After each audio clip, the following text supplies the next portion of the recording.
The night in Boston carried a quietness all its own, as if the city had long grown accustomed to keeping secrets in its breath. Rain tapped softly against the awning of Marcelli's diner, mingling with the scent of basil and red wine, creating a fragrance that was half peace, half nostalgia. Emily Carter tightened her apron carefully, setting a glass of wine on table 8. She'd been working there for nearly 2 years, long enough to know the rhythm of every shadowed corner, every lingering glance of a regular, and every story that was never spoken aloud. Martelli's was the kind of upscale restaurant where candlelight brushed against crystal glasses, forming halos like whispered confessions. Everything was arranged with intention, polite, refined, and most of all forgettable. Emily liked that. In a world where everyone was busy pretending to be perfect, she could hide inside the role of the invisible. But tonight, something felt different. Not because the restaurant was busier, or because the jazz from the small speaker was slightly offbeat, but because there was a man sitting at the bar watching her. Not intrusively, not even secretly just watching. He didn't have to speak. His presence alone shifted the air around him. A tailored black suit, silver watch peeking from his cuff. Warm light glinting off sun-tanned skin. Eyes as still and deep as an autumn lake, calm, patient, and dangerous. The manager whispered to someone nearby. "That's Austin Palmer, the head of Palmer Holdings." The name slipped past Emily's ears like distant news, but his gaze stayed with her longer than the music ever could. When Emily returned to the bar counter, her coworker Lydia nudged her shoulder. "The guy at table 3 keeps looking at you." Emily frowned. Which one? Gray shirt, black tie. Handsome in a dangerous way, the kind women glance at twice and men stay away from. Emily only smiled. She was used to Lydia's teasing, but tonight that smile vanished almost instantly. She saw him, Liam Cross, standing by the door, rain-soaked phone in hand. Her body went rigid.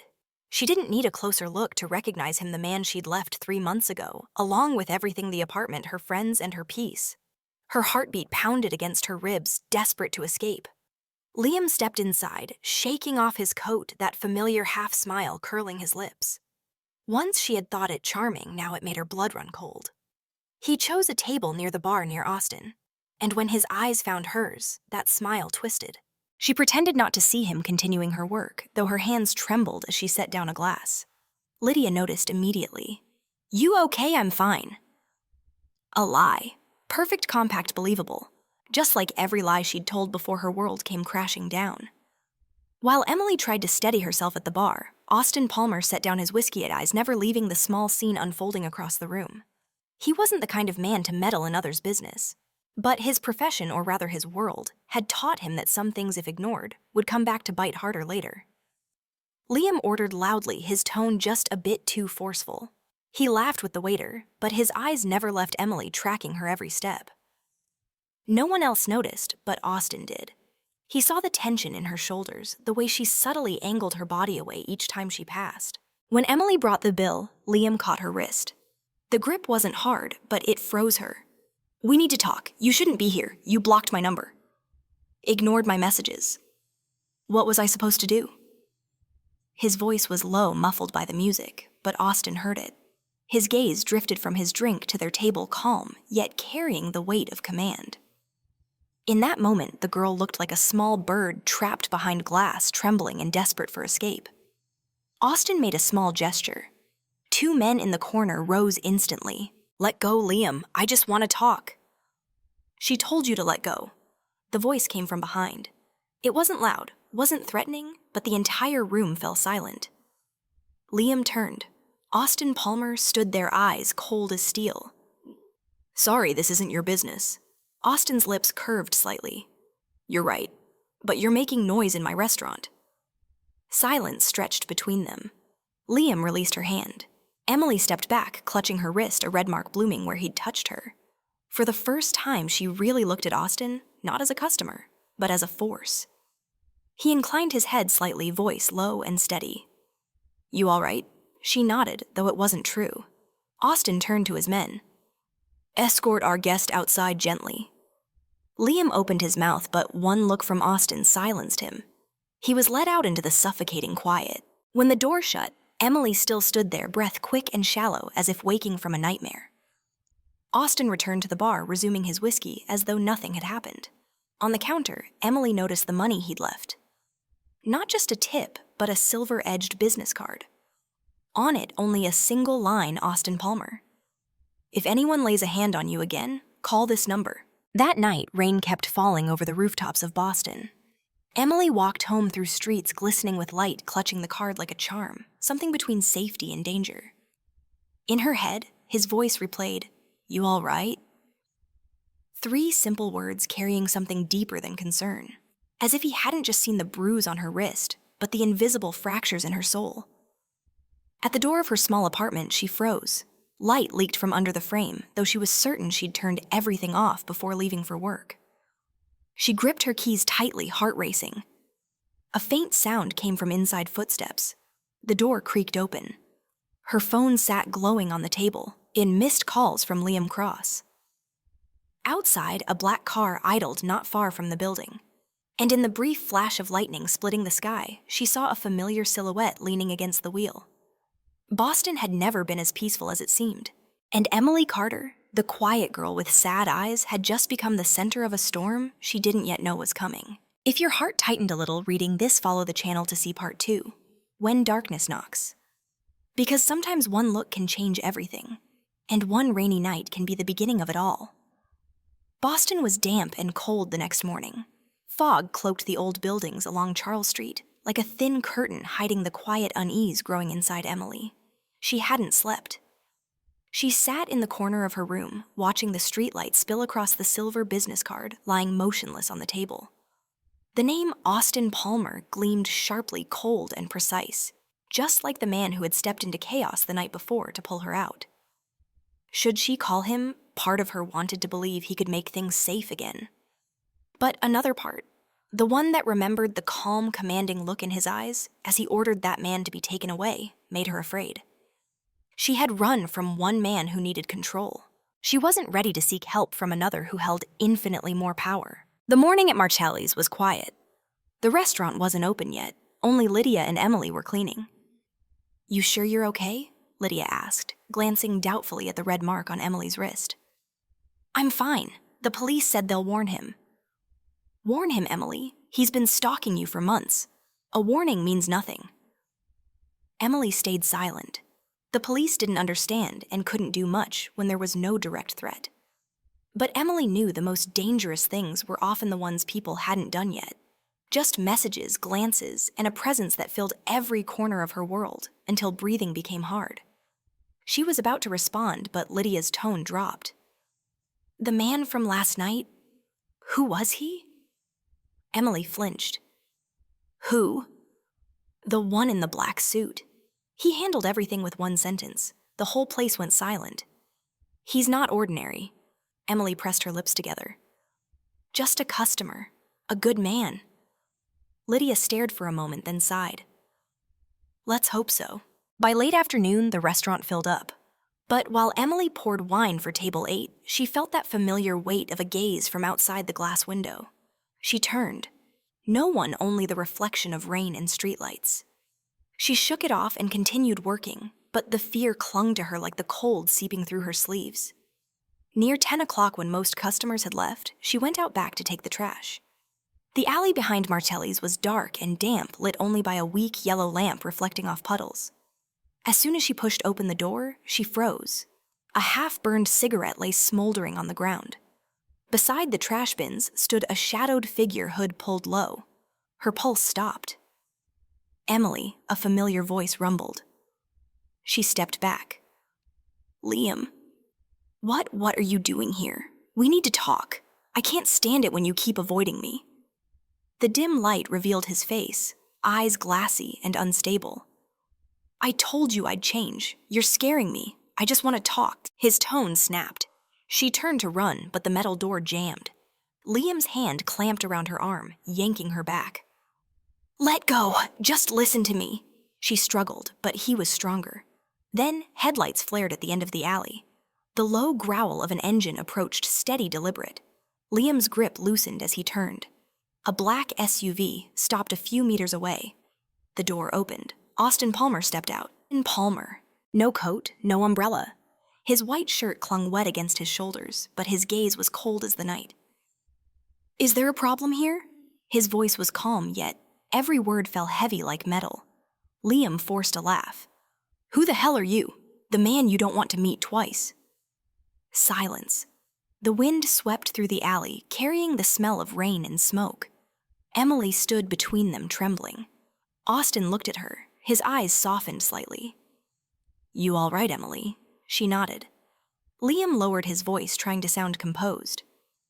"I didn't do anything. She's my ex-girlfriend. I just wanted to talk." Austin's lips curved faintly. "You grab her wrist like that to talk?" Liam took a step back, voice rough. "You've got no right, I do." Austin didn't raise his tone yet. Everything went still. Two men in black stepped out of the SUV, silent, waiting behind him. Liam's eyes darted. His face turned pale. "What are you gonna do?" "Nothing," Austin replied coolly. "Just making sure she's left alone." He pulled out his phone, dialing. His voice stayed calm, almost casual. "Anthony, send someone to the apartment number 4 Beacon Street. Check the cameras. If anyone's been lingering around, handle it." Emily froze. She didn't understand everything, but instinct told her, handle it didn't just mean check. "You're insane," Liam stammered. Austin didn't respond, just looked straight at him. She chose to walk away. "Do you not understand what that means?" No one spoke for a long time. Finally, Liam stepped back, hatred flickering in his eyes. "You'll regret this, Emily. Both of you." Then he disappeared into the rain.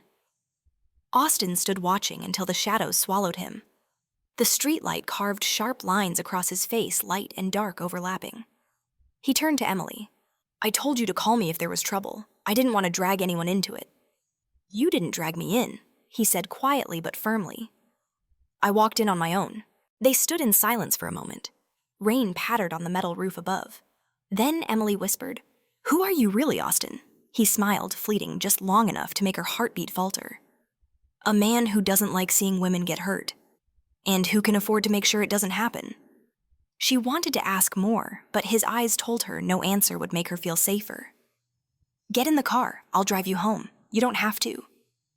"It's raining and someone just tried to drag you into the dark." "Let me do the right thing." She hesitated. Then her cold hand finally reached for the car door handle. Inside the SUV, it was warm and silent. The rain on the roof made a slow, steady rhythm.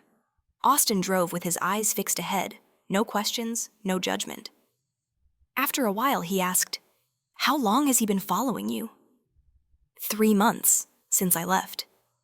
"Why?" "He says he loves me." She let out a brittle laugh. "But his love is calls, apologies, and threats mixed together. I thought I could escape, but no one escapes when the other refuses to let go." His words made her glance at him. "You talk like someone who's been there." He gave a faint smile, still looking at the road. "Everyone has a past." The car stopped in front of her building. Austin turned off the engine, facing her. "He won't come back tonight." "You're sure I don't say things I can't guarantee?" She pressed her lips together, fingers tightening around the silver card in her pocket. "Thank you, Austin. No thanks needed. I just did what felt right."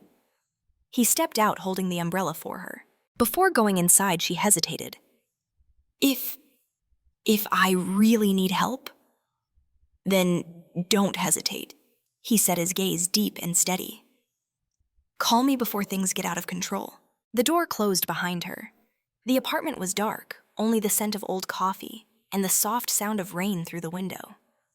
Emily leaned against the wall, trembling as she untied her apron. She didn't know what frightened her more, Liam or the man who'd just saved her. From the third-floor window, she could still see the black SUV parked under the streetlight. He hadn't left. She watched for a long moment, then drew the curtain shut. That night, Emily fell asleep with a strange feeling, safe but uneasy. Because deep down, she knew from the moment Austin Palmer stepped into her world, nothing would ever be peaceful again. The next morning, when she opened her door, a single red rose lay on the doorstep, still wet with dew.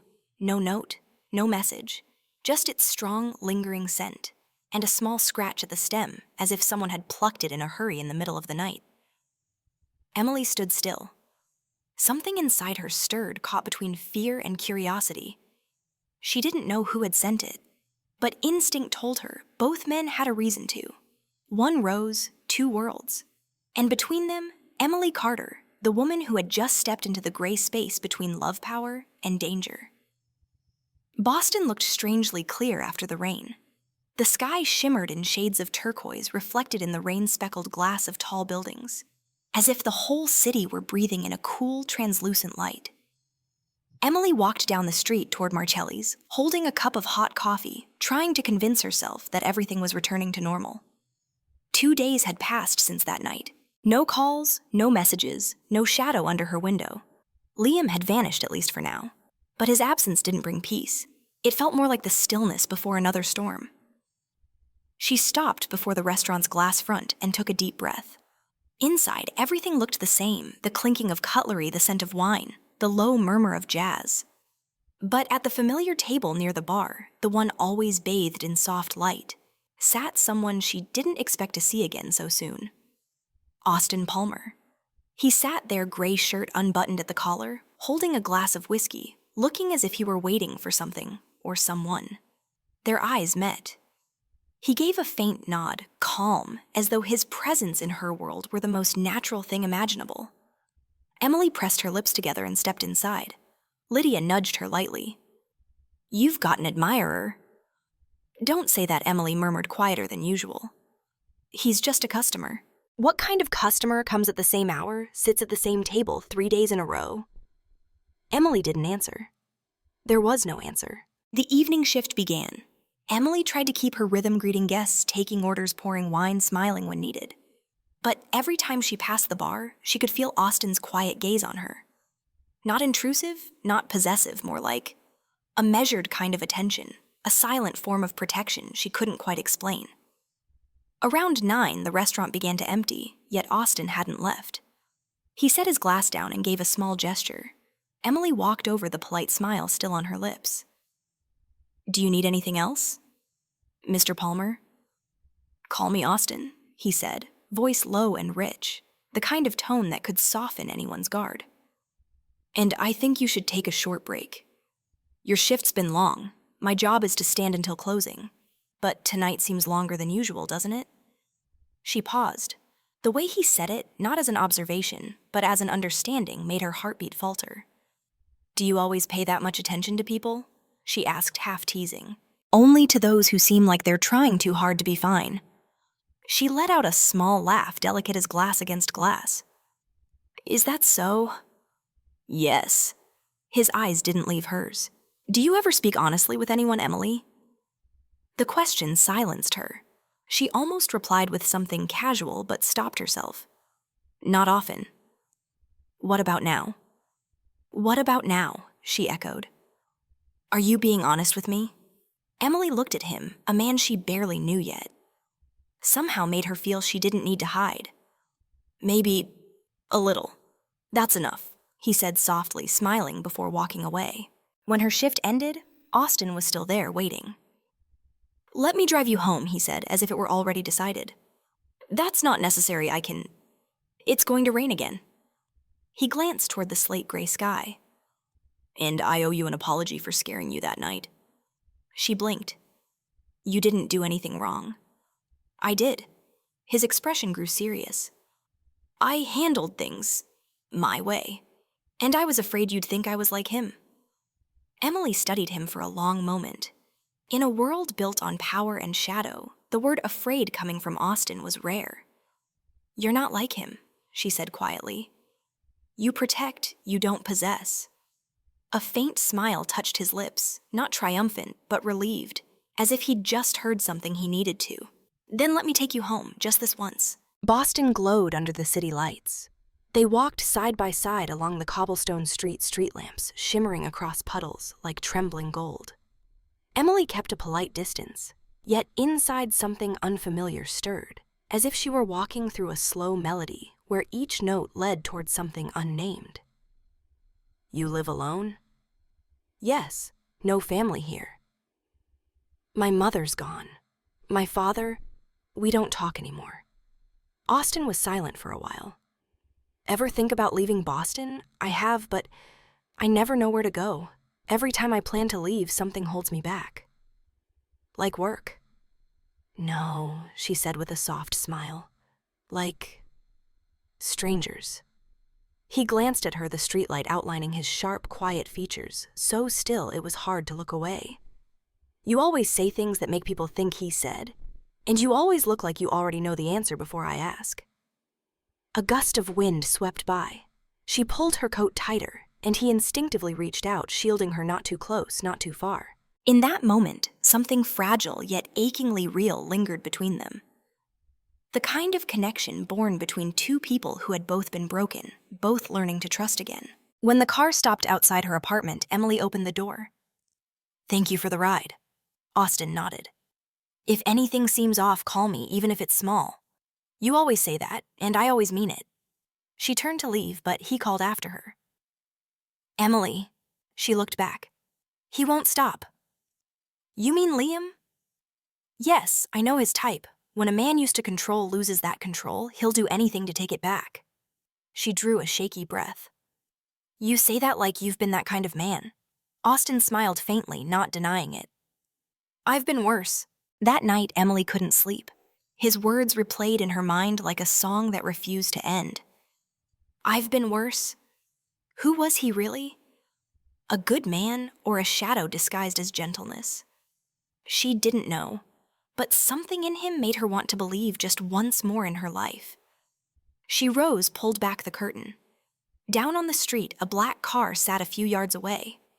The headlights were off, but she knew it was still there, watching silently. The next morning at the restaurant, Lydia handed her an envelope. "The man from last night left this for you." Emily opened it. Inside was a small note handwritten in sharp, clean strokes. "I don't want you to be afraid, but be careful, someone's trying to come back." No signature, but she didn't need one.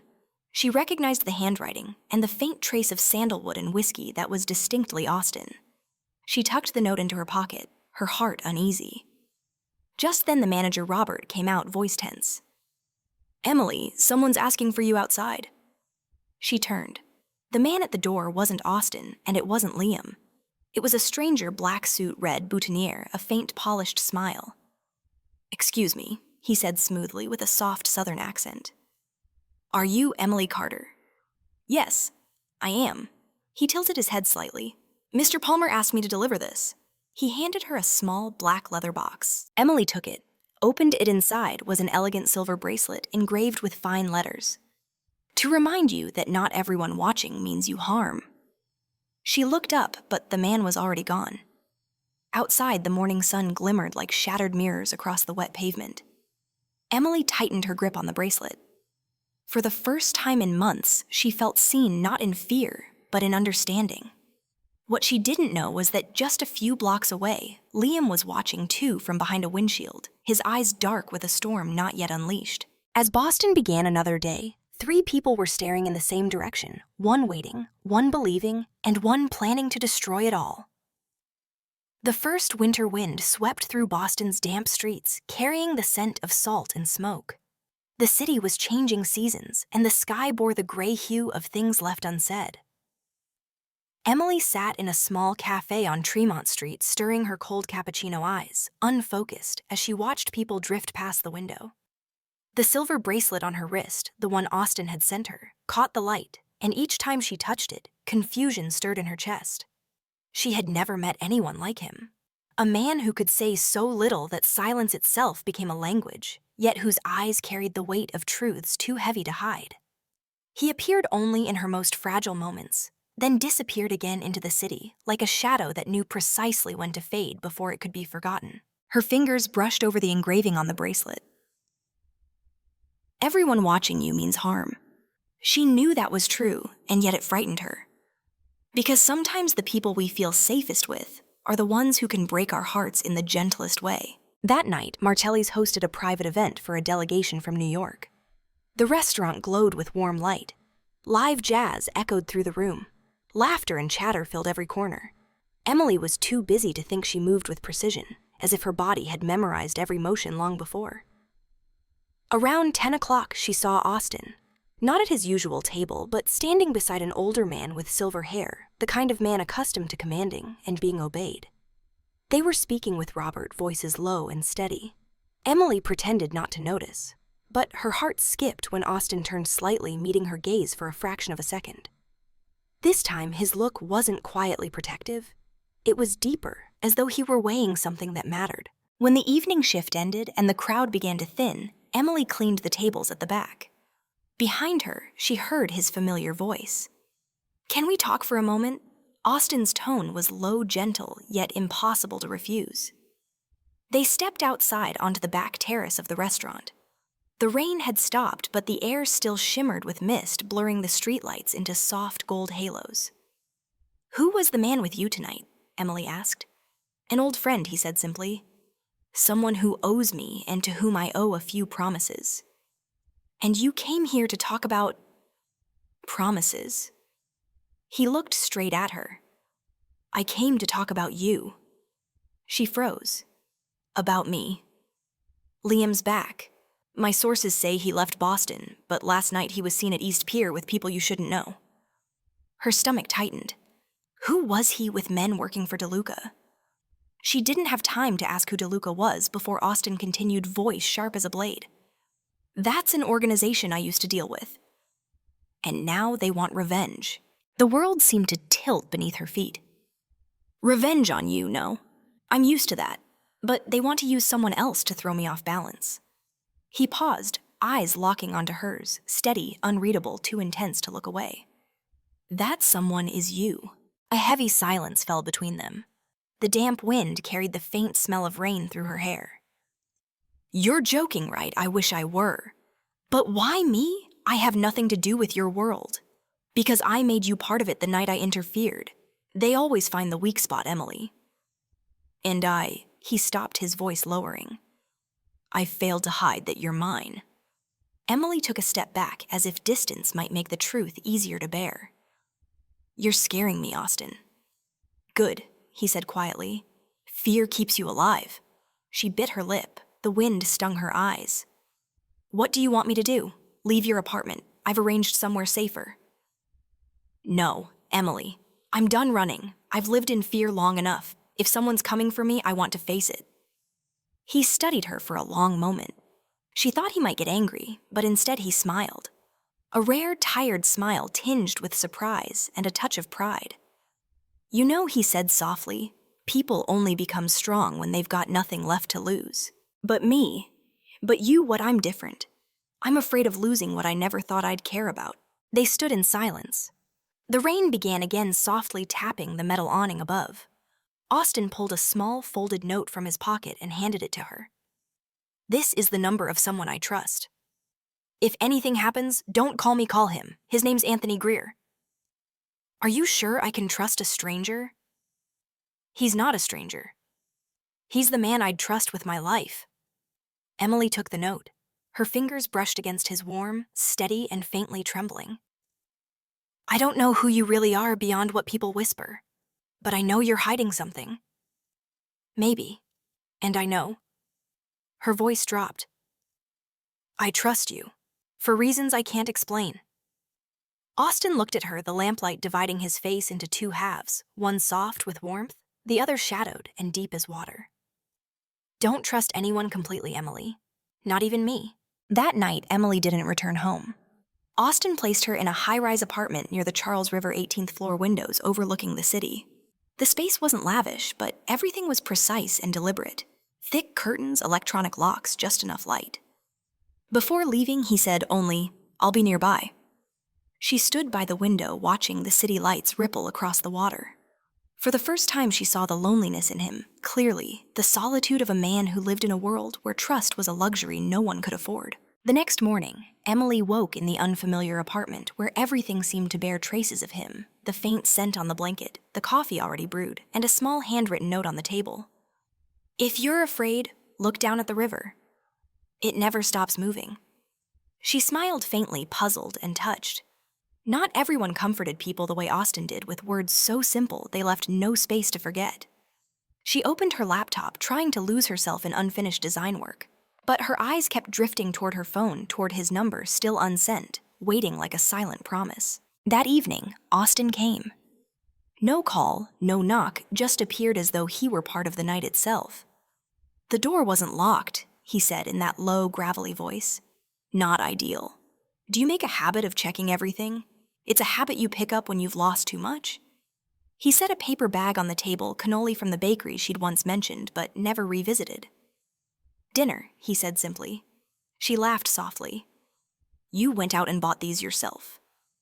"No, I had someone buy them." But the idea was mine. There was humor in his tone, self-aware, almost human in its awkwardness. They ate in quiet companionship, broken only by the sound of rain and cutlery. Emily watched him under the amber light, saw the thin scar on his jaw that he'd never spoken about. "Were you hurt?" He touched it absently. "A long time ago, a situation I'd rather forget. But it reminds me that no one is truly untouchable. Not even you, especially not me." She smiled faintly, then asked Austin, "Do you believe in redemption?" He looked up, eyes shadowed. "Redemption? Yes, that someone who's lived in darkness might still find the light." He was silent for a long time. "Maybe, but light always comes with a price. And are you willing to pay it?" He looked at her long, deep, unwavering. "Maybe I already have, Emily." That night, as he left, the rain fell heavier. Emily stood by the window, watching his taillights fade into the mist. Something fragile bloomed inside her, not gratitude, not fear, but something gentler, like trust trying to take its first breath after years underground. What she didn't know was that only a few streets away, Liam sat in a dim bar, hand clenched around a glass of whiskey. On the table before him lay a photo of Emily taken from a distance. Next to her in the frame was Austin Palmer stepping out of his car. The neon lights painted Liam's face in red and blue. And in his eyes, there was no love left, only darkness, quiet and consuming, like the storm breaking over Boston that night. Morning settled over Boston in the dull gray of steel. Fog rose off the Charles River like smoke blurring the skyline beyond. Emily sat by the window, a blanket wrapped around her shoulders, watching the slow current drift by her chest. Hollow with quiet unease. It had been 3 days since Austin disappeared. No calls, no messages, only silence, cold, heavy like a pane of glass between two worlds. She told herself he was busy. Men like Austin Palmer were always busy with meetings, with plans ordinary people weren't meant to know about. But logic couldn't drown the feeling of being left behind. Each night, the flicker of headlights on the ceiling pulsed like her heartbeat. Sometimes strong, sometimes faint, sometimes almost gone. She opened the drawer and took out the silver bracelet he'd given her. In the dim light, the engraved words shimmered like a question. "Not everyone watching you means harm." She smiled faintly, a smile caught between gratitude and confusion. That afternoon, Emily returned to Marcelli's. Robert greeted her with a forced smile. "You sure you want to come back?" "I need to stay busy," she said. "Sitting still just makes me think too much." Lydia leaned close and whispered, "Did you hear? There was a car explosion at the docks last night. They're saying it was gang-related." Emily froze. "Which docks east side?" "The old pier. They mentioned someone from DeLuca, I think." DeLuca. The name made her hand tremble. The wine glass nearly slipped from the tray. She remembered Austin's words from that stormy night they're coming back. Around 8, the restaurant was packed. Emily was serving when Robert called out, "Emily, someone's asking for you in the front." "Who is it?" He didn't say. Her pulse quickened as she stepped into the lobby, imagining a dozen possibilities. But the man waiting wasn't Austin. It was Anthony Greer. Tall, silver-haired, wearing a black overcoat. His expression was calm, but something about him radiated quiet danger. "Miss Carter," he said, voice rough as smoke. "Mr. Palmer asked me to take you with me." "To where? We'll talk on the way. You should come now. It's not safe here." She hesitated. "Where's Austin? He's handling something related to DeLuca." The answer didn't ease her. It only tightened the knot in her chest. Anthony opened the car door. "Would you like me to be blunt? Someone's been watching you since this afternoon." His words cut through the air like a blade. Emily glanced toward the window. A silver sedan sat across the street, headlights still on. Her pulse spiked. "Let's go." The car sped through the empty streets, neon lights from billboards flickering across Anthony's still face.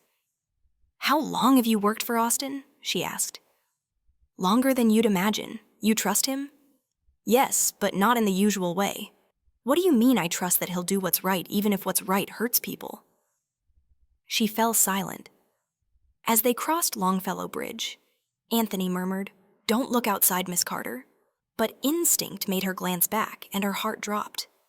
A black car trailed them, headlights flashing 3 times. Anthony cursed under his breath and accelerated. "Hold on, don't panic." "What's happening? They're not police, and they're not ours." Engines roared through the wet night. Rain slicked the street's tires, skidding at every turn. Emily clutched the seat, breath ragged. In the rearview mirror, the black car stayed close, relentless, silent, predatory. Anthony reached into the door compartment, pulled out a gun, and gave her a quick, grim look. "If I tell you to duck, don't ask. Just do it." She nodded, terror rising like a wave mixed with something stranger, a sharp awareness that her life had just veered into a place she couldn't come back from. Then, bang! The rear window shattered. Emily screamed and dropped down, glass raining over her. Anthony swerved hard, the car skidding sideways, spraying water across the asphalt. Headlights flashed, then vanished. When she lifted her head, the pursuer was gone, swallowed by the next turn. Anthony exhaled slowly, voice calm in a way that frightened her more than chaos ever could. That wasn't luck. Someone intervened. Her pulse pounded. "What do you mean you should thank Austin?" They stopped before an old red brick building tucked inside a quiet neighborhood. Inside, the small apartment was neat, stripped of anything unnecessary. Anthony checked the windows, then turned to her. "You'll stay here tonight. There'll be a man stationed outside. And Austin? You'll see him soon if everything goes right." When he left, Emily sat down, trying to steady herself. The desk lamp cast a soft light across the window, and in the reflection she saw her own face, pale, tired, but her eyes, brighter than they'd ever been. She was no longer the girl hiding from fear. She was standing in the middle of it, and she was still standing. Near midnight, the door creaked open. Emily grabbed the nearest object, a vase, and froze. Austin Palmer stood there. His shirt was soaked with rain, fresh cuts streaked across his hand. He stood in the doorway like the storm itself, battered but unbroken. "You..." she breathed, stopping herself. "Are you all right?" He nodded, voice hoarse. "I am. You're not." "I'm fine." "No." His gaze tightened, dark and fierce. "You shouldn't have had to be afraid because of me." Emily's hands clenched. "I'm not afraid of you." He gave a faint, weary smile. "You should be. Because of who you are. Because of who comes with me, the world I bring. I thought I could keep you separate from it, but I was wrong." She met his eyes, wet, trembling, but steady. "What if I told you? I knew that from the start." Austin froze. "And I still chose to trust you," she whispered. "Because for the first time, someone stood for me, not over me." For a long moment, neither spoke. Only the sound of rain and the slow rhythm of 2 breaths filling the small space. Austin reached up, brushed his thumb gently against her cheek, careful as if the whole world might collapse at the wrong touch. "Emily," his voice was rough, "if this spins out of control, remember I tried to keep you safe." She shook her head, pressing her hand against his. "Don't talk like you're leaving. Sometimes leaving is the only way to make sure someone survives." He bent down and kissed her forehead, slow, soft, like a goodbye he didn't want to speak aloud. By morning, he was gone. On the table lay a note written in quick, dark ink. "If you hear news about me, don't believe the first thing they say." Her throat tightened as she gripped the paper. Outside, the Boston sky burned red with dawn, but inside, the light only carried a quiet premonition. A new chapter was coming, fiercer, truer, and more dangerous than anything before. Night fell over Boston like a thick blanket scented with smoke and fog. The city seemed to hold its breath, waiting for something that hadn't yet arrived. Emily stood on the balcony of the 18th floor, the wind whipping through her hair until her skin went numb. Far below, the lights reflected off the surface of the Charles River, shimmering like the city's own veins pulsing through the dark. Down there, life carried on car horns, footsteps, faint music spilling from a bar. But to her, it all felt distant, unreal. 3 days had passed since Austin disappeared, leaving only one last line scrawled on a piece of paper. "If you hear news about me, don't believe the first thing they say." Every time she looked at those words, her chest tightened a fear without form, but strong enough to consume her sleep night after night. The next morning, Anthony came. Same black overcoat, same calm, hollow eyes, the kind that belonged to someone who'd escorted too many people to the edge of goodbye. He laid a newspaper on the table. His voice was steady, detached. "Morning edition. You'll want to see this." On the front page was a photo of a car reduced to ash in South Boston. The headline read, "Businessman Austin Palmer missing after mysterious explosion." Emily's heart skipped a beat.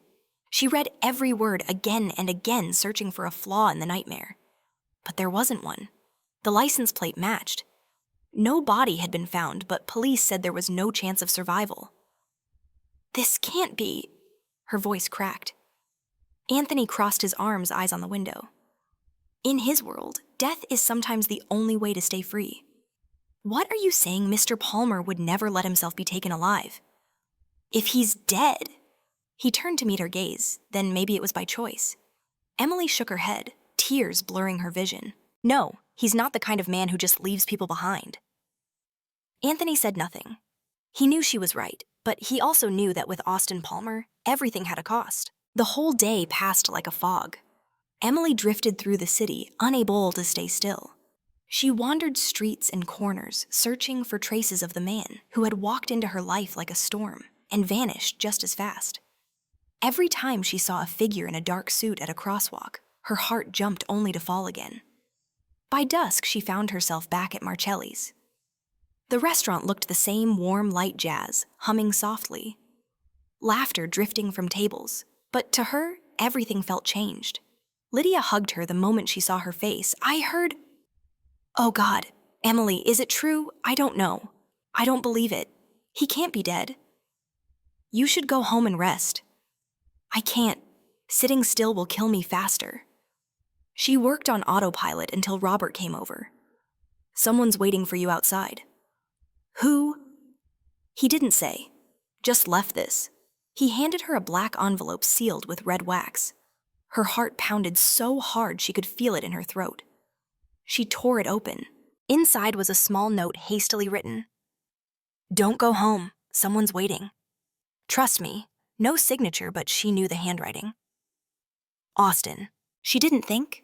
She moved. Leaving through the back door, she slipped into the rain-slick streets, merging with the crowd. Rain began to fall light steady, as if Boston itself wanted to cover her tracks. She turned into an alley and froze. Footsteps echoed. A figure stepped out from the shadows. "You didn't listen, Emily." The voice low, rough, unmistakable. She spun around. Austin Palmer. He stood there, rain running down his face shirt, clinging to his frame, a few fresh cuts along his neck. His eyes tired, dark, alive. She didn't know whether to cry or laugh. "You're... alive." "Yes." He glanced around.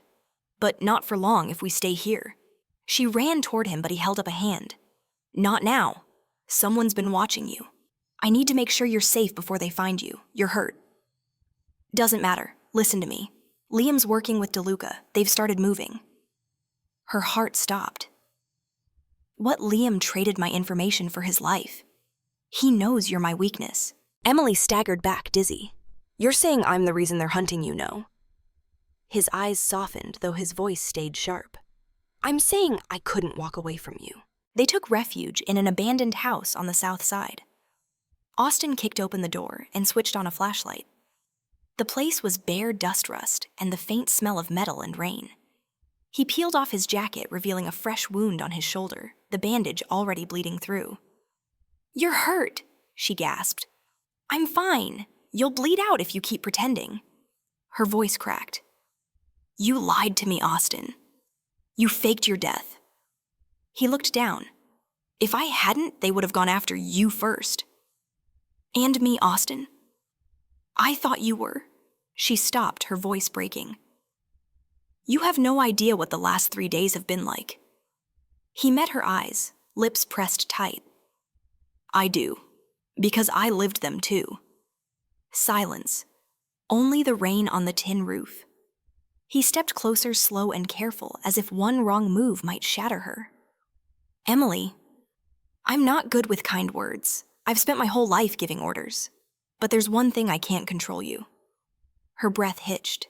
I tried to keep my distance to let you forget. But every time I saw you... He paused, fire flickering in his gaze. I forgot who I was. She didn't move, didn't flinch. Does that scare you? No, he whispered. I'm scared that if I stay, you'll be the one hurt because of me. The space between them narrowed to a breath. She reached up, gently touched his shoulder where the blood had seeped through. He closed his eyes, breath uneven. You can't protect me by disappearing, she said, her voice trembling but firm. If your world is darkness, then let me stand beside you in it. He opened his eyes. Something broke open there, fragile and unguarded. You don't know what you're saying, Emily. Maybe not, she murmured. But I know who I'm saying it to. Suddenly, glass shattered. Austin pulled her down as gunfire cracked through the air. They found us sooner than I thought, he muttered, cold focus replacing warmth. Stay down. Footsteps outside. He drew his gun, crouching low, the man she'd only ever heard about in whispers. The door burst open. 2 masked men stormed in. Austin fired twice, clean, precise. One fell instantly, the other fled. He turned back, pulling Emily close, their foreheads almost touching. This is just the beginning, Emily. But I promise I'll never let you be afraid again. She looked at him in the flickering flashlight glow. He was no longer the polished businessman or the dangerous man from rumors. He was human, bleeding, broken, but still standing between her and the storm. She gripped his hand tightly. This time I'm not running. He nodded, weary eyes softening. Then stay. But promise me if I fall, you live. Don't say that. Promise. I promise. Outside, sirens wailed in the distance. Rain poured harder. Austin released her hand, glancing toward the window. The flashing red and blue of patrol lights painted the wall, a dance between life and death. He grabbed her hand again. We have to move. I know somewhere safe. Where? He met her gaze, quiet but steady. Somewhere even I never dared go back to New Orleans. And as the door shut behind them, Boston was left with nothing but the sound of rain, the scent of blood, and the heartbeat of 2 people who had just crossed the line between fear and the beginning of a love with no way back. New Orleans greeted them with the scent of humid air and the lingering sound of saxophones drifting from the bars of the French Quarter. The city felt like a half-sober dream, a place where lost souls wandered between golden lights and the haze of whiskey. Emily had never been here, and she had never imagined that one day she'd be running away with the man the whole world believed was dead. Austin drove through the narrow cobblestone streets in silence. The wind slipped through the window, carrying the smell of the ocean and something mournful. He looked different now. No crisp suit, no mask of composure. His sleeves were rolled up, a faint stubble darkened his jaw, and his eyes carried a weight she couldn't name. But beneath all the exhaustion, Emily could still see what had never changed his will to survive, and his need to protect her. This was my mother's house, he said, as the car stopped before an old wooden villa tucked near the banks of the Mississippi. She died when I was 12. No one knows this place still exists. The iron gate creaked open. The scent of lavender floated through the air, mingling with the damp sweetness of rain on leaves. Emily stepped inside, her heart stirring. It's beautiful, she whispered. Not because of the house, he replied, glancing around, but because here, I'm not Austin Palmer. They stayed there, a place suspended between 2 worlds. In the mornings, Emily cleaned, dusted, opened the windows to let the air in. At night, Austin fixed the lights, cooked simple meals with what little they had. It was temporary fragile, but strangely peaceful. On the 3rd night, as they sat on the porch, Emily asked softly, "Do you think you'll ever go back to Boston?" Austin turned the glass of whiskey in his hand. The flame's reflection burned like molten metal in his eyes. Not yet. I need to know what DeLuca's planning. He won't let this go. You mean to fight him? No, I mean to end him. She turned to him, seeing how quiet he'd become, a silence that frightened her more than anger. You can't keep fighting forever. And you, Emily, he said, voice low. You plan to keep running forever? She froze. His question pierced through her like a blade finding an old wound. Ever since Liam, she had lived in reaction, avoiding escaping, surviving. But since Austin appeared, everything had shifted. For the first time, she didn't want to live just to stay alive. The next morning, Austin prepared to leave. I'm meeting an old contact, he said. Don't go outside. And if someone knocks without saying the passphrase, don't open the door. What's the passphrase for those who've gone before? You only open if you hear that. He left before sunrise. Emily stood at the doorway, watching his figure disappear between the cypress trees. Her stomach knotted with unease. The house fell silent again, only the whisper of wind through the shutters and the steady tick of the clock. Around noon, she discovered a small attic room. It was covered in dust, but a leather-bound notebook still sat on the desk. On the first page, written in neat, familiar handwriting, were the words, Unfinished Projects of Palmer Holdings. DeLuca Operation. She flipped through it. Pages of ledgers, company names, diagrams of financial routes, and in the center, a note written by Austin Money Laundering Fund, hidden in the real estate chain. Evidence located in file D17. Her pulse quickened. Austin had once told her DeLuca ran an international laundering network, one Austin himself had helped conceal. If this data was real, it could destroy the entire operation. Emily inhaled sharply. She wasn't an expert, but she knew enough about data systems. She opened her laptop, connecting an old hard drive listed in the notes. A message appeared on the screen, access code required. She tried common passwords. No luck. Then she remembered what Austin once said. I never forget the day my mother died. She typed in 0509-1997. The screen came to life. Lines of data streamed across secret transactions, offshore accounts, and a list of recipients. Among them, one name froze her in place, Liam Cross. The door burst open. Emily jumped, nearly dropping the laptop. What are you doing? A cold voice demanded. Not Austin. Anthony Greer. He stepped inside, eyes sweeping over everything like searchlights. I was just looking, she stammered. You shouldn't have touched that. Why not? This is evidence we can use it against DeLuca. It's also evidence against Austin. The words hit her like a slap. What do you mean? Anthony sighed, the kind of sigh that came from years of carrying heavy truths. DeLuca and Palmer built this system together. When it collapsed, Austin turned on him, tried to erase it. But in our world, betrayal doesn't go unpunished. If you expose this data, you won't just destroy DeLuca, you'll erase Palmer's chance of ever coming back. Emily's hands shook. If he wants to end it, maybe this is the only way. You think he wants to survive? I think, she said softly, he wants to be forgiven. Anthony studied her, and for the first time, something human flickered in his eyes. You really believe love can make a man change? Not love, she replied. Faith. That evening, Austin returned. He sensed something different the moment he stepped inside, the faint smell of burned circuits and the defiant, desperate light in her eyes. You opened the drive, he said flatly. Yes. Why? Because I couldn't sit here and wait for you to die. He clenched his fists, trying to stay calm. You have no idea how deep this goes. Then, let me learn. I saw Liam's name. He's part of DeLuca's network. Austin didn't answer. You knew, she said, tears slipping down her face, though her voice stayed steady.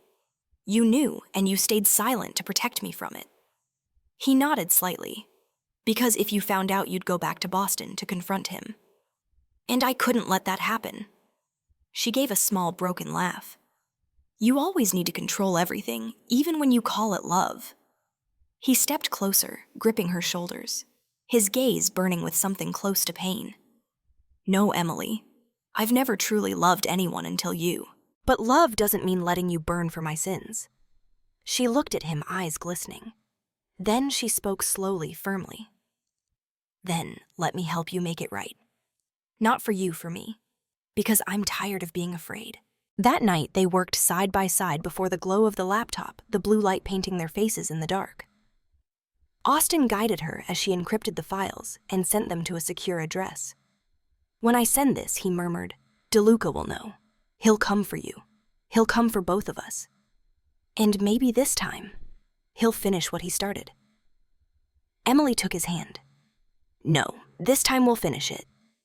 In that moment, they were no longer two broken souls from opposite worlds, just two people scarred and defiant choosing to stand together. The next morning, as dawn spilled across the river, Austin stood at the window. The breeze carried the scent of salt and warmth, and for the first time his eyes seemed at peace. Emily came up behind him, resting a hand on his back. "You know," she whispered, "you're not a perfect man. But you're the only one who's ever made me want to stay." He turned to her. "And you're the only reason I've ever wanted to change." They stood together, framed by mist and soft light. In the distance, a freight ship blew its horn, dragging a white ribbon of smoke through the morning sky.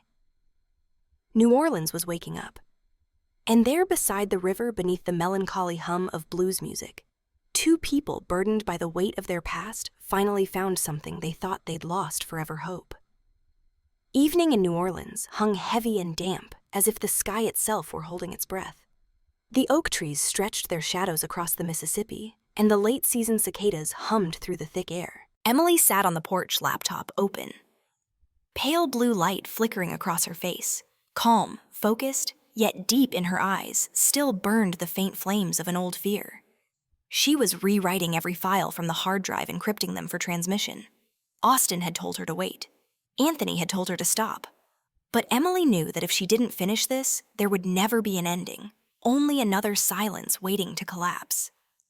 Amid the clacking of keys, she heard footsteps behind her. Austin approached, a mug of coffee in his hand, his white shirt dusty, a bandage around his wrist. "You haven't taken a break." "Can't. They're still out there. You really think a few lines of code can bring down an entire mafia network?" he asked, half teasing, half worried. Emily looked up, eyes sharp.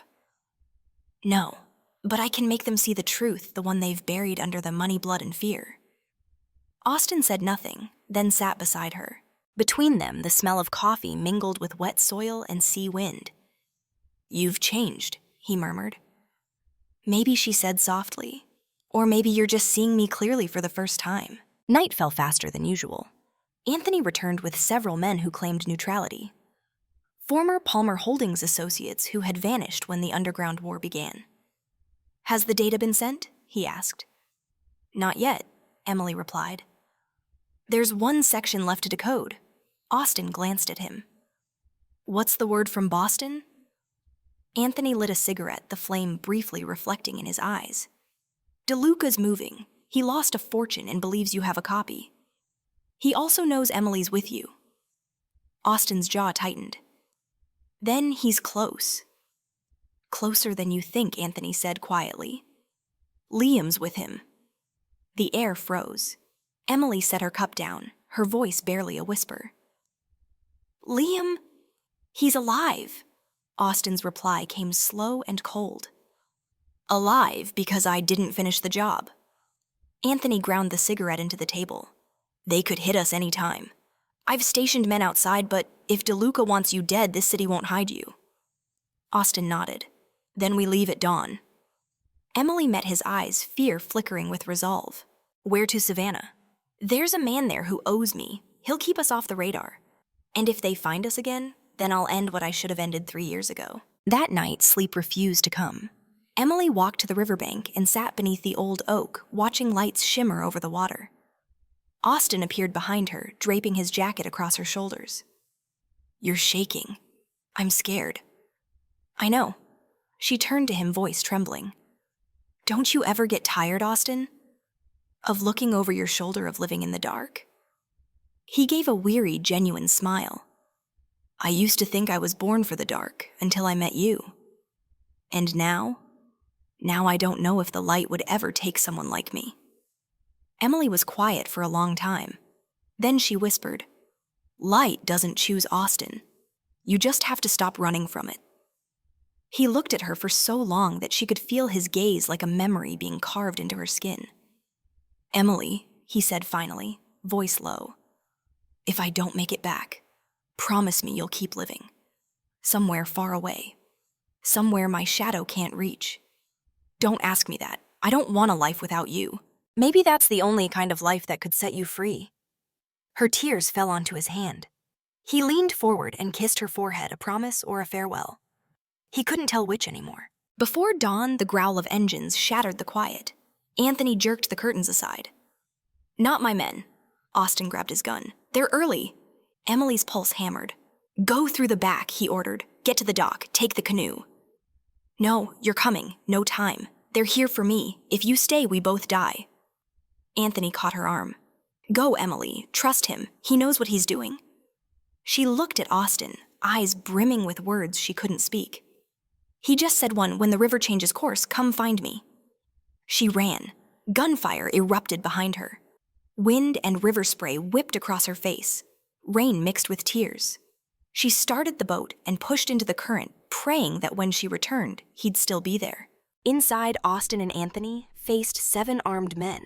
Austin stood in the corridor, gun steady, eyes calm, almost serene. Where's DeLuca? One of them laughed. No need for him to come.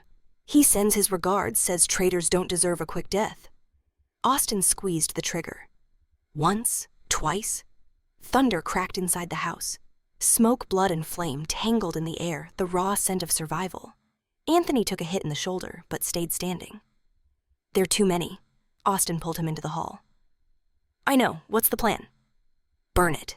He opened a cabinet, grabbed a gas can, and poured it over the floor. You've lost your mind. No, Austin said, striking a match. I'm erasing what should never have existed. The fire roared to life, its reflection blazing in his eyes like fragments of hell. The last man stepped through the door just as the house exploded. Out on the river, Emily heard the blast. She turned, flames lit up the horizon. No, she whispered, voice breaking. She tried to steer back, but the current was too strong. The Palmer estate was a sea of fire. She lowered her head as wind howled past, tears vanishing into rain. The man who had saved her, the one who'd taught her to believe in love again, was now nothing but smoke and ash.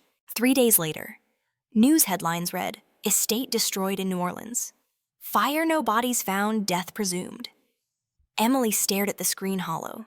She rented a small room on the outskirts of Savannah, living quietly, opening her laptop each day to stare at the last line of code she and Austin had written together. One fragment of data had never been sent, cut off mid-transmission. Beneath it was a handwritten note in Austin's script. If you're reading this, it means I'm not dead. Trust the current. When the river changes course, I'll return. Emily laid her hand against the screen, smiling through tears. Outside, the first summer storm began to fall, and the Savannah River swelled its tide, shifting backward under the force of the wind. She didn't know if it was a sign or just coincidence. But one thing felt certain. The darkness wasn't over. And Austin Palmer, the man who had died twice, was still somewhere between the fire and the water. Savannah was strange this time of year. Rain in the morning sunlight, by noon fog at night. Emily still hadn't grown used to the slow rhythm of this southern town. Every morning she walked to the riverbank, a cup of coffee in hand, watching cargo ships drift by. The rippling water caught the sunrise, reminding her of Austin's eyes, cold and gentle all at once, the kind that could terrify you and make you trust him in the same breath. 2 months had passed since the explosion in New Orleans. No bodies, no evidence. The police had filed the case under missing, presumed dead. But Emily knew Austin was still alive, not because of blind faith, but because she felt him somewhere out there, still watching her the way he always did in both her calmest and most chaotic days. Around her wrist, the silver bracelet remained engraved with the old words, "Not everyone who watches you means harm." Each time she read it, her heart ached not from grief, but from the stubborn ember of hope that refused to die. That afternoon, a parcel arrived with no sender's name. Inside was a small USB wrapped in oil paper. She plugged it into her laptop. A short video began to play, just a few seconds long. The image was shaky, grainy. Through the flicker, she saw a man walking along the docks, tall, broad-shouldered, wearing a dark coat, head slightly lowered. That walk, she would have known it anywhere. Austin. She froze the frame, then played it again. In the corner of the screen, faint text flickered Port of Charleston, 2:47 a.m. Savannah was less than 3 hours from Charleston. She didn't hesitate. She packed her things, started the car, and drove through the night. Rain drizzled as she reached the port. Charleston's docks were deserted. Ghostly stacks of containers loomed like silent sentinels, and the yellow floodlights shimmered on the black surface of the water. Emily pulled her coat tight, her footsteps soft, her pulse loud in her ears. Then she saw him standing under a distant light. Austin. He leaned against a crate, hair longer now, a rough beard shadowing his jaw, his coat worn and dark. But she didn't need a second glance. She ran toward him, calling softly, "Austin." He turned. His eyes met hers, startled, then closing for a moment as if he couldn't believe she was real. "You shouldn't be here," he said hoarsely, his voice rough from sleepless nights and storms. "You've said that twice," she whispered, tears mixing with rain. "And both times I didn't listen." He stepped closer, but his gaze was conflicted, a battle between wanting to hold her and fearing he might hurt her. "Do you know what you've done, Emily? This port isn't safe. DeLuca isn't dead. He's close." "I don't care," she said, trembling. "All I know is if I didn't come tonight, I might never get another chance." He hesitated, then smiled faintly, the kind of smile born from pain. "You're still as stubborn as the day we met." "And you're still the man who leaves without saying goodbye," she replied. "If you try that again, you'll have to kill me first." For a moment, logic vanished. He pulled her into his arms, holding her so tightly it hurt. His body was cold, but his embrace carried the same warmth that once taught her what it meant to feel safe and loved by someone who lived half in shadow. They hid in an abandoned warehouse near the river. Austin built a small fire, removing his soaked coat, his movements slow, deliberate. "I knew you'd find me," he said quietly. "How?" "Because I left enough for someone smart enough to follow." "You wanted me to find you?" "Yes." He gave a faint smile. "I needed you to see that I'm still alive." She stared at him for a moment before asking, "What have you been doing all this time?" "Hiding. Waiting." "For what?" "For a chance to end this. I have what they're after, the final copy of the D-17 files." Emily's eyes narrowed. "And what do you plan to do with it?" "Trade it for your freedom." She rose abruptly, anger and fear breaking through. "Don't you get it? I don't want freedom if it means losing you." He faced her, voice steady, but edged with finality. "Emily, I've lived long enough to know men like me never get peace. But you can. You don't get to decide that for me. I get to protect you. That's all I know how to do." Between them stretched a silence so heavy it hurt to breathe. The firelight danced over his face, revealing fresh scars along his neck and shoulder, remnants of the explosion. She stepped forward, tracing them with trembling fingers. "And what if I said these scars don't scare me?" He met her gaze for the first time in months. His eyes trembled. "You don't understand, Emily. I do. You just can't forgive yourself. So I'll forgive you for both of us." Outside, the low wail of a ship's horn cut through the night, long, coarse, and heavy. Austin stiffened, drawing a pistol from his coat. "DeLuca's here." She caught his arm. "I'm not leaving." He turned to her, eyes fierce and full. "Then stay behind me. And if anything happens—" "Don't say it," she interrupted. "I'll do what you taught me, follow my heart." Footsteps echoed across the wet concrete. A man in a black leather coat entered, a crooked smile playing on his lips. "Palmer," he drawled. "Didn't think you'd crawl out from under your own rubble." Austin's eyes hardened. "And I didn't think you'd still be too cowardly to face me alone, DeLuca." The man laughed, pulling out his gun. "Coward? No, I just regret one thing, that you traded power for a woman." His gaze flicked toward Emily, cold, leering, poisonous. Austin stepped forward, voice low, steel in every syllable. "Touch her, and I'll make sure you never regret anything again." DeLuca smirked. "She's your weakness, Palmer." "And weaknesses," he raised his gun, "should be erased." 2 shots rang out. Smoke filled the air. Emily screamed, rushing forward. DeLuca collapsed, a bullet through his chest, but Austin fell too, the second shot tearing through his shoulder. "No, no, no," she sobbed, catching him as he slumped to the ground, her hands slick with blood. He managed a faint smile, voice breaking. I told you I'd never let you be afraid again. Promise kept. Don't talk like that. We're getting out of here, you hear me? He lifted a trembling hand to her cheek. When the river changes course, remember? Don't you dare. He leaned in forehead to hers. I love you, Emily Carter. Her tears fell onto his lips, mingling with the rain pouring through the shattered roof. The next morning, police arrived. The warehouse had burned to the ground. DeLuca's body was found. But there was no sign of Austin Palmer. Only a silver bracelet half melted lying in the ashes, its engraving blurred by fire. Watches you means no. Emily stood by the river watching the water churn. The dawn broke, casting gold across the surface. The river's current shifting, blown backward by the wind. She smiled faintly, whispering, You never made a promise you didn't keep. Did you? Austin? And in the rhythm of the waves, she thought she heard someone laugh, soft, distant, but enough to tell her heart that the man who'd saved her, the one she'd learned to love, was still somewhere between the water and the memory, waiting for the day peace finally found them. A year later, spring had come to Savannah, soft as the first breath of morning. Along the cobblestone streets, lavender bloomed in gentle waves of violet, while the smell of roasted coffee and distant church bells wove together into a quiet symphony of life. Emily unlocked the door of her small cafe, Harbor Light Cafe. The white-painted wooden sign shimmered under the early sunlight. She still brewed coffee by hand, still arranged little vases of flowers by the window, still looked out at the river whenever the wind changed, as if the water itself kept her secrets. No one in Savannah knew the woman's past. They only knew she made the best coffee in town, and that her smile, though warm, sometimes carried the weight of an ocean behind it. That morning, a stranger stepped inside. Light blue shirt, low, rough voice, steady eyes. The kind of man who made you feel both safe and distant at once. One cappuccino, please, he said.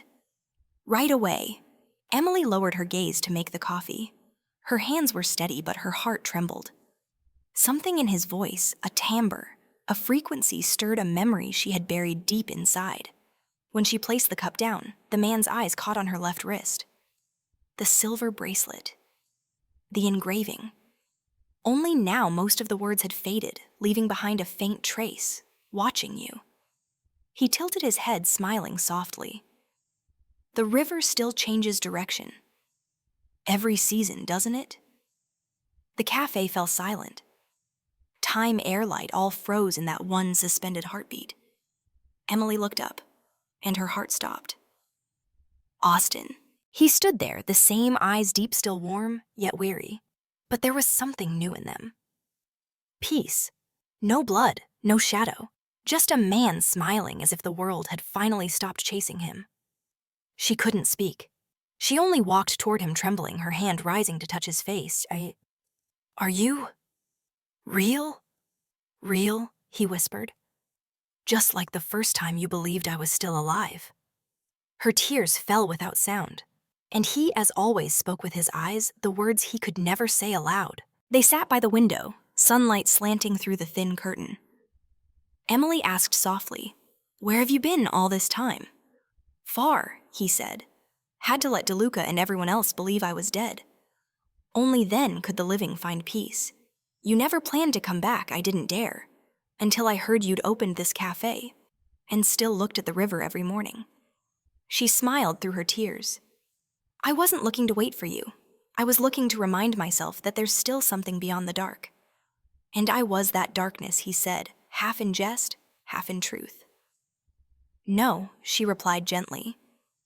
You were the one who taught me how to find light inside the darkness. Their conversation stretched for hours. Austin spoke of his months in hiding, first in Mexico, then Lisbon, of Anthony, who had died in his place during the staged explosion, and of how he had quietly passed the remaining data to Interpol, ending DeLuca's network for good. I chose to disappear, he said, but every time the river changed its course, I remembered my promise. That you'd return, that I'd find you if you still believed. She took his hand. I never stopped. By late afternoon, the cafe emptied out. The lavender scent drifted in from the porch, fluttering the papers on the table.